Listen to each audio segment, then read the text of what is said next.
Sullivan. I'm a former IRS agent and teaching instructor. I welcome to my YouTube station. It's the home of the 5-minute or less video. I can tell you everything you need to know.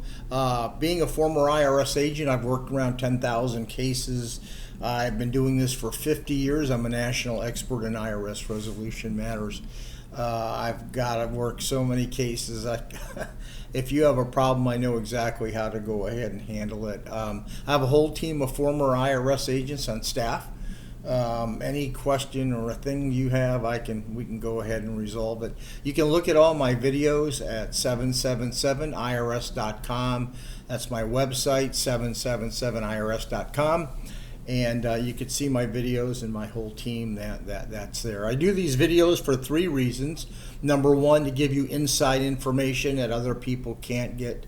Number 2, some videos are educational. Today's YouTube is a educational video. Today I'm going to talk about the wage garnishment levy.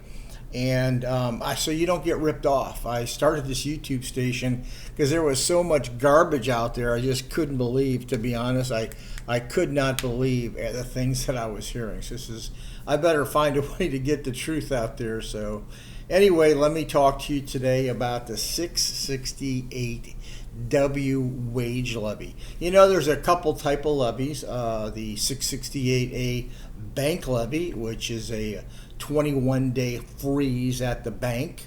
Your money's frozen for 21 days. And then the 668W is really a continuous levy, usually used for wages. As a former revenue officer, I've issued thousands of these levies. Yeah, I used to be a bad guy and take everyone's wages, but you have to understand something when your wages are being garnished. That IRS sent you 4 notices. They usually sent you a CP-14, CP-501, CP-503, CP-504, and then the 1058 letter, which lets you know we are going to levy. So many people find out one day when they get to work, guess what?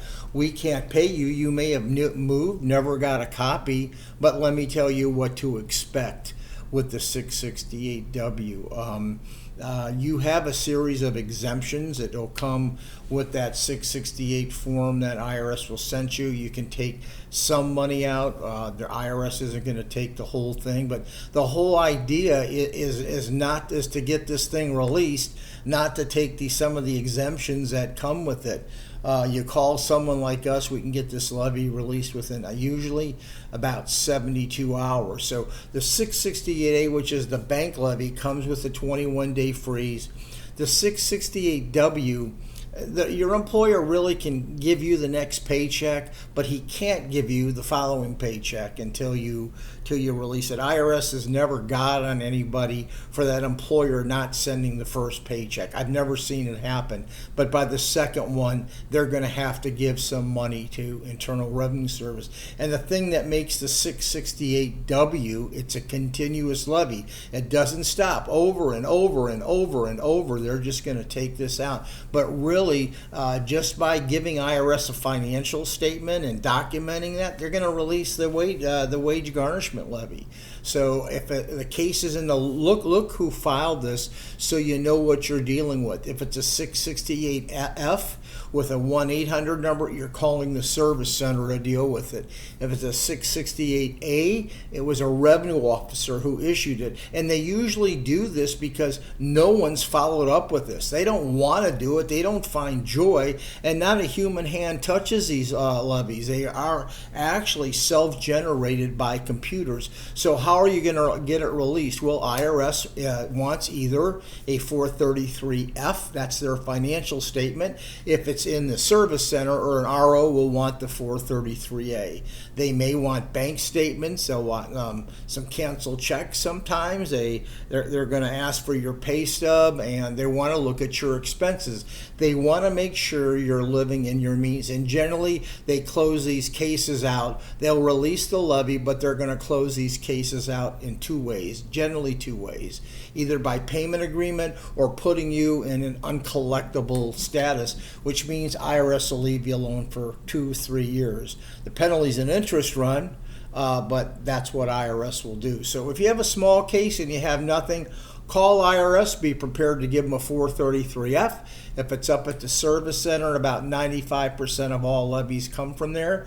And be able to let them know where you want the release sent to, the fax number. If you have a large case and you have issues, you may want to get someone, because if you give this case to someone like us, not only can we look at some penalties and interest maybe for abatement, we can go ahead and get the levy released and close your case out and get you the best deal, because we really, sorry about that freeze, we know about what the IRS standards are going to be and how to kind of push them to get you the best deal. Anyway, my contact information you'll find below, both my email and my phone number. If that's pending a problem with you, give us a call. We can jump on it and get your release, usually within 72 hours. Thank you very much for listening. By the way, subscriptions are really big for us, so if you could give us a subscription, I'd really appreciate it very much. It lets YouTube know we're doing a good job. Leave me comments. You want me to do a YouTube on something, give me an idea, and I'll probably do a YouTube on it. Thank you.